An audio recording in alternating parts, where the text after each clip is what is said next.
Son bienes propios.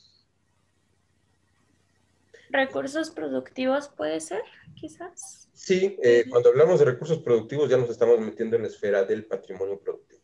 Entonces, hacia allá vamos a señalar primero que el patrimonio es todo el conjunto de entidades que corresponden a la realidad material y por ello me quiero referir a esas entidades como objetos que existen dentro de la naturaleza, porque Valenzuela sí habla de naturaleza, y a Dulce no le gusta mucho utilizar este término porque le recuerda cosas pseudocientíficas, dice él. Pero sí, cuando hablamos de patrimonio hablamos de todas aquellas cosas que están, o todos aquellos objetos que están disponibles en la naturaleza, son susceptibles de ser apropiados, aunque esta parte no la dice específicamente Valenzuela, pero se infiere a través de su exposición posterior, y cumplen una función, que esa función es adquirir cualidades, o más bien ser susceptibles de que nosotros nos relacionemos con esos objetos para lograr fines específicos. Redondeando un poco la idea, es el conjunto de objetos que existen en la naturaleza que pueden ser utilizados por nosotros. Ya al hablar de utilizados, pues no es necesario hacer una definición propia del término. Ya decíamos que lo utilizable es aquello sobre lo cual nosotros reconocemos un valor de uso y de lo cual nos apropiamos o consumimos para poder satisfacer nuestras necesidades. Entonces, todo lo que constituye un patrimonio es en realidad un acervo de cosas. Y este acervo de cosas puede servirnos para satisfacer todo tipo de necesidades. Pero cuando estas necesidades necesitan ser satisfechas de manera regular y sistemática, es decir, necesitan entrar en una lógica de productualidad o de productividad, se convierten en una clase especial de patrimonio, que es la del patrimonio productivo. Entonces, de este universo de cosas que existen en la naturaleza y que podemos utilizar, hay unas específicas que utilizamos para intencionalmente reproducir el medio natural de manera voluntaria. Es decir, que podemos utilizar específicamente para producir, para transformar materias primas en objetos útiles que después sea posible consumir. Entonces, este universo muy específico de cosas constituye el patrimonio productivo. Y el patrimonio productivo, entonces, no solamente es objeto, sino también es fuerza desplegada intencionalmente. Y esa fuerza desplegada intencionalmente en la transformación de la realidad, de la realidad natural, es trabajo. Así que Valenzuela va a identificar que el patrimonio productivo está compuesto de dos elementos. ¿Podrían ustedes anticipar cuáles son estos dos elementos?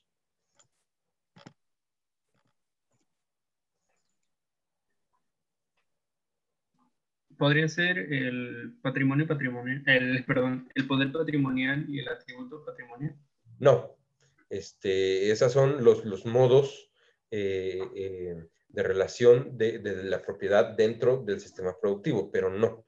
Nos estamos adelantando un poco.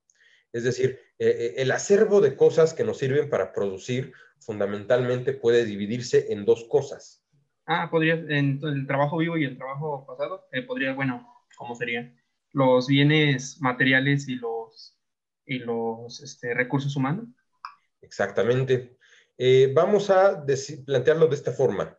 Sí, es trabajo vivo, se refiere a la fuerza humana de trabajo, a la capacidad del ser humano para poder llevar a cabo tareas que transforman la materia prima en productos de consumo. Y la otra cosa, el trabajo muerto, se refiere a todo aquel trabajo ya materializado en objetos que sirven para producir cosas, es decir, en medios de producción.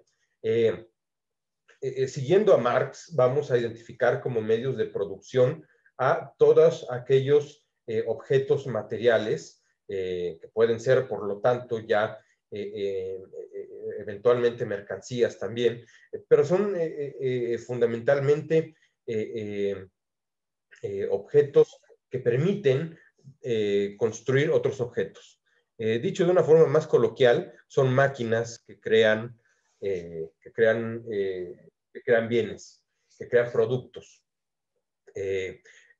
Un medio de producción, pues es una herramienta, es un equipo de maquinaria, puede ser en determinadas circunstancias una computadora o un dispositivo electrónico.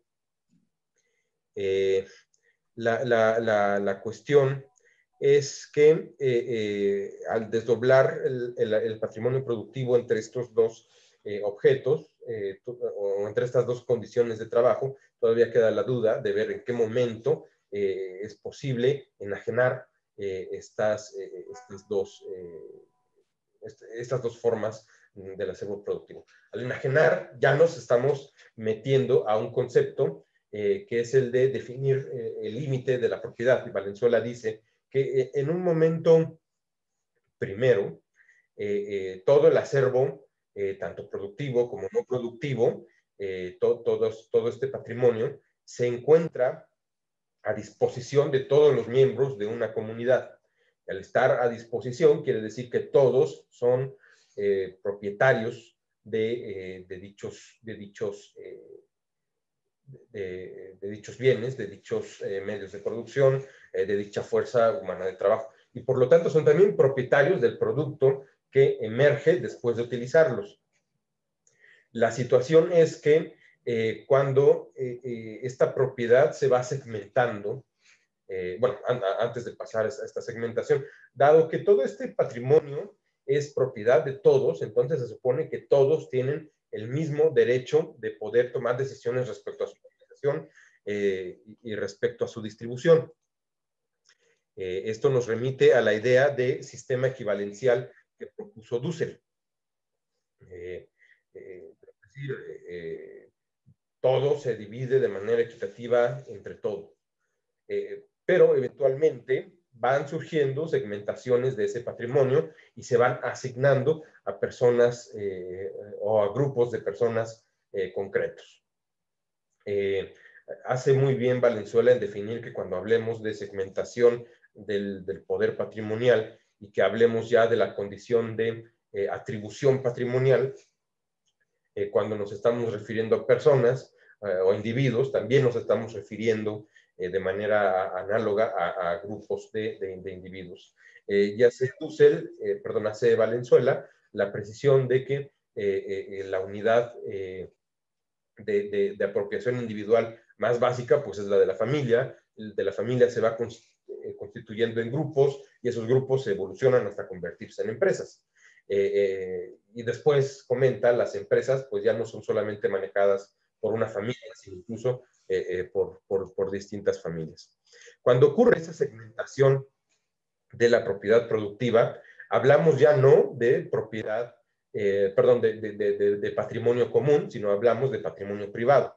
Entonces, el patrimonio privado se entiende de tal manera porque ya no está sujeto a la posibilidad de que toda la comunidad decida cómo utilizarlo, sino que solamente un segmento de esa comunidad tiene ese poder de decisión.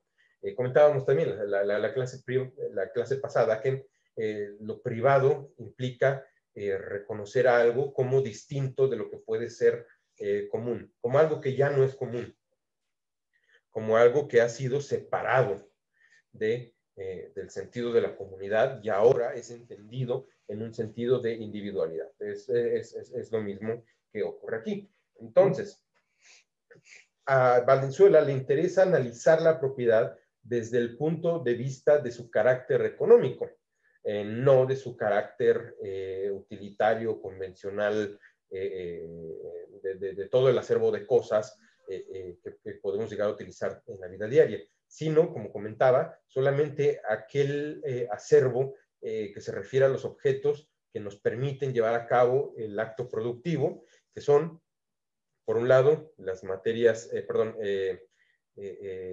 trabajo muerto, encarnado en los medios de producción, y el trabajo vivo, encarnado en la fuerza humana de trabajo. Y dice Valenzuela que donde se revela el sentido o el carácter de todo modo de producción es dentro de la producción, debido a que ahí se establecen las relaciones que pueden darse como resultado de una forma determinada de producir. Pone tres ejemplos: el ejemplo del esclavismo, el ejemplo de la producción feudal y el ejemplo de la producción capitalista a lo largo del texto. En uno, las condiciones de producción implicaban un reconocimiento social de utilizar a la fuerza humana de trabajo como propiedad, no ya del individuo que la posee, sino de un individuo distinto. Y esta situación cambia, se rompe a través del feudalismo, donde la propiedad de la fuerza de trabajo ya le es reconocida a un individuo. Sin embargo, ese individuo está obligado a prestársela a alguien. Y el sentido de libertad se vuelve más amplio en el capitalismo, donde no solamente los individuos son propietarios ya de la fuerza humana de trabajo, sino que también pueden ser propietarios de los medios de producción. Es decir, la posibilidad de ejercer la propiedad se va ampliando, se va descentralizando a medida que un sistema económico de producir superior se impone a otro de menor productividad. Y al momento de cambiar históricamente de cada una de estas fases, el sistema social tiene que asegurarse de que todos acepten esa nueva forma de relacionarse entre ellos en sentido de la propiedad y de relacionarse en función de una forma particular de producir, que implica el reconocimiento de determinada distribución del patrimonio productivo y de una forma particular de su utilización. Habiendo dado este contexto, ya podemos hablar entonces de las dos modalidades bajo las cuales existe la noción de propiedad. Que ahora sí, la primera de ellas es la condición de poder patrimonial, y la otra es la atribución patrimonial. Al hablar de propiedad estamos hablando de estas dos cosas.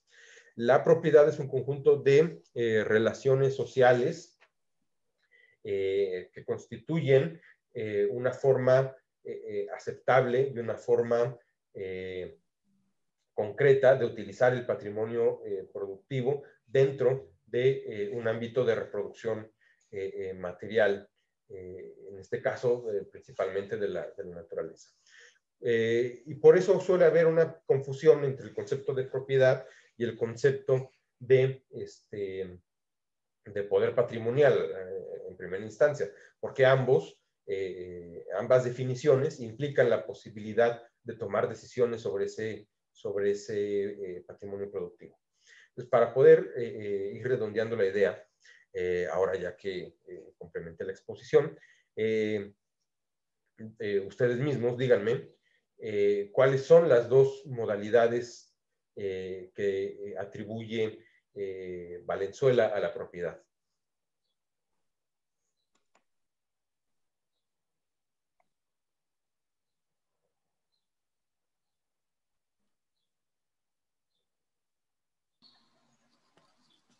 No, mencionaba lo del poder patrimonial. Ajá. Uno es poder patrimonial. Ajá.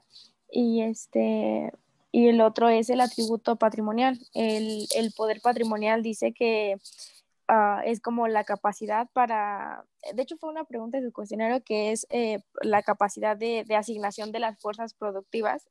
Yo lo entiendo como de los medios de producción, del para qué o cómo son utilizados para la finalidad de. Exactamente. El que tiene poder patrimonial tiene la posibilidad de decidir a dónde o a qué actividades asignar el patrimonio productivo que está en sus manos. Uh-huh. ¿A qué se refiere la atribución patrimonial? Ay, silencio el micrófono.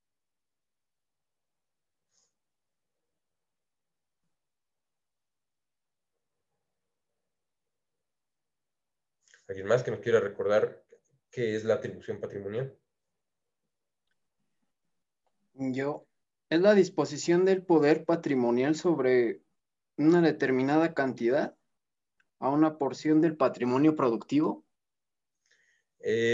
Más o menos puede ser algo más concreto y simple. Buscamos una respuesta de ese tipo. Recuerden, al participar, prender su cámara. Entonces, ¿alguien más que nos quiera decir qué es atribución patrimonial?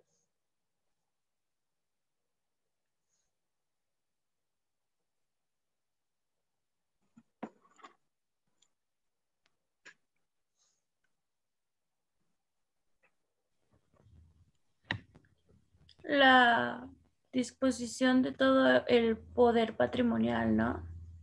¿Mm? En una porción de producto o algo así. Ahí va, ahí va. Ese algo así es muy impreciso, pero por ahí va la idea. ¿Alguien más? Perdón. Puede ser lo que un poder mayor le va a dar a otros para que puedan ejercerlo.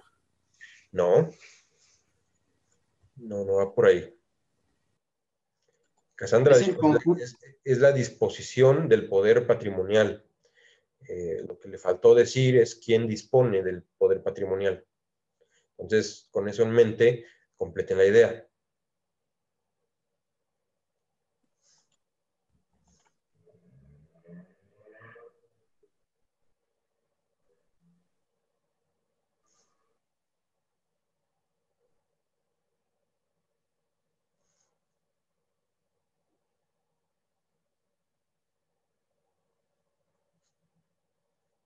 ¿Se Yo, rinden?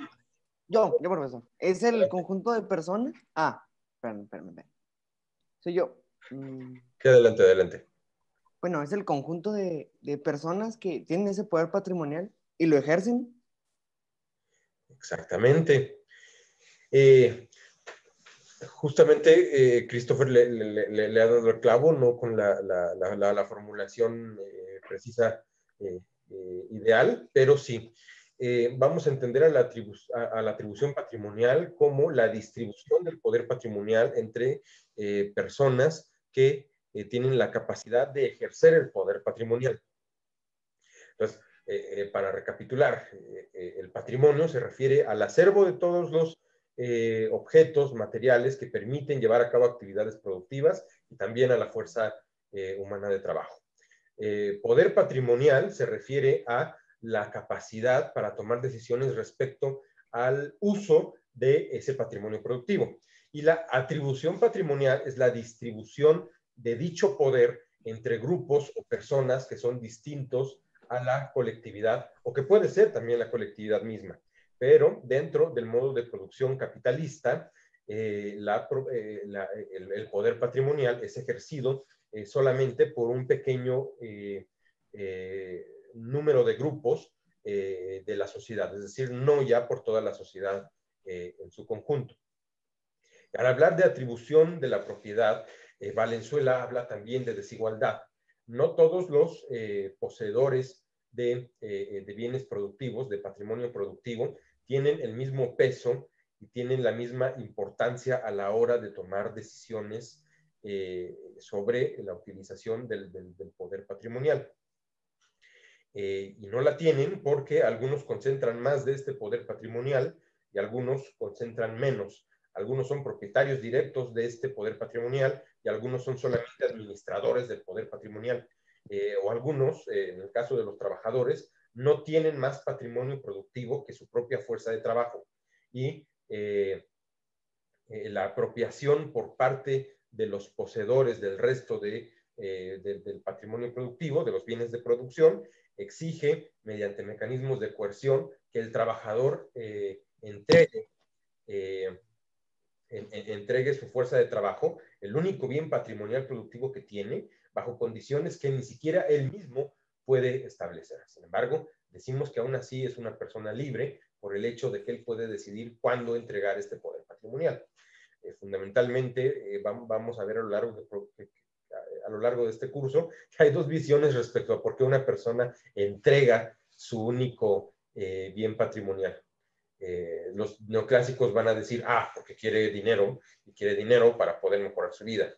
Y eso es realmente una explicación superficial. Vamos a ver después por qué. Pero Marx va a decir, pues no le queda de otra. El trabajador, si quiere seguir viviendo, tiene que prestar su fuerza de trabajo, intercambiarla como mercancía a un empleador que le va a proporcionar los medios para poder de alguna forma reponer la fuerza de trabajo empleada en el proceso productivo y seguir viviendo para seguir produciendo otro día. Pero el empleador le va a dar menos de los recursos que el trabajador produce. Le va a dar solamente una porción que es una porción de valor que es suficiente para que siga viviendo el trabajador, pero el resto de la producción que produce el trabajador se la va a quedar el propietario de los medios de producción. Y eso se convierte en explotación. Esa relación es la relación de extracción de la plusvalía, que es característica del modo de producción capitalista. Y es también una demostración del despliegue del poder patrimonial del propietario del patrimonio productivo. Y en función de que la atribución patrimonial va dando lugar a estas desigualdades. Pues esa es la parte que no les pedí que leyeran y que les comento a continuación. Pero vamos a ir perfilando la idea, a ver si con todo lo que hemos analizado ustedes van como que agarrando el norte. ¿Qué podría dar lugar a que exista la propiedad privada? Es decir, a que exista un grupo reducido de personas que tienen poder patrimonial y otro grupo de personas que no lo puede ejercer. O, dicho de otra forma, ¿qué es lo que genera la desigualdad en la atribución patrimonial? ¿Alguna idea? Pues puede ser como el sistema económico por el que nos regimos. Bueno, no sé cómo se llame, pero por ejemplo, nosotros somos capitalistas. O sea, el capitalismo es lo que hace que haya como un sector dominante económicamente con otros, o sea, con la prole, por así llamarlo, no sé cómo explicarlo, porque pues el comunismo, o sea, sí, pues digamos como los gobiernos de izquierda, que se rigen diferente al capitalismo, pues son como los que tratan de ser más equitativos.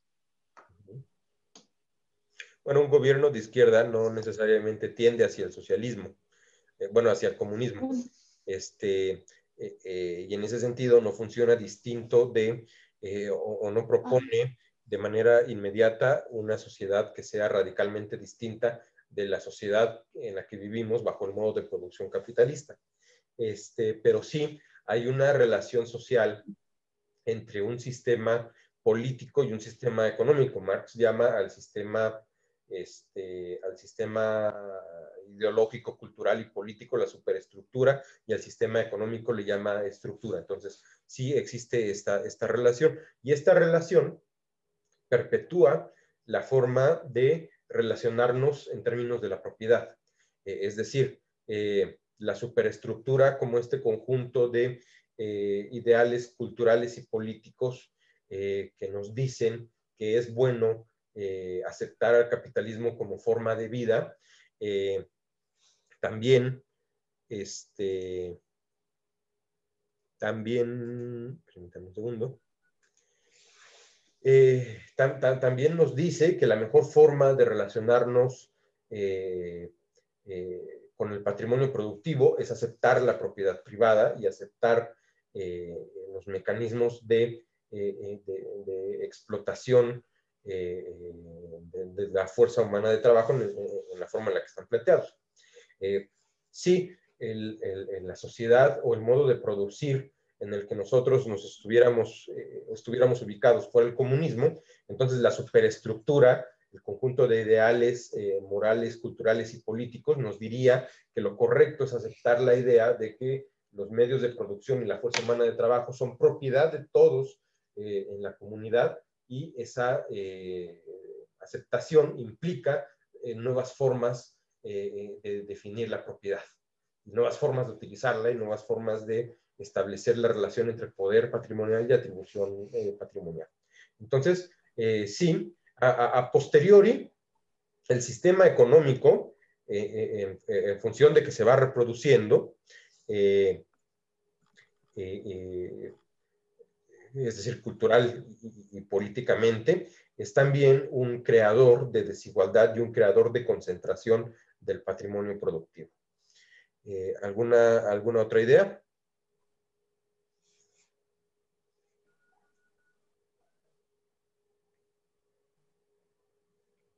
¿Qué causa la desigualdad de la atribución patrimonial? Es la pregunta que estamos intentando responder.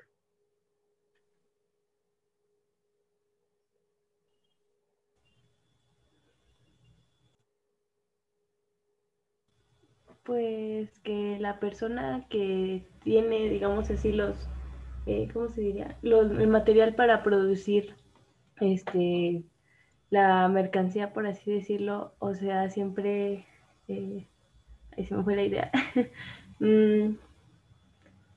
Pues esta persona va a explotar a los demás y entonces no va a haber una igualdad porque él como posee todo, es como el que se siente el poder, siente que tiene el poder de ejercer sobre los demás eso. Sí, pero ¿por qué, digamos, lo posee? ¿Por qué lo posee todo? ¿Por qué tiene posesiones?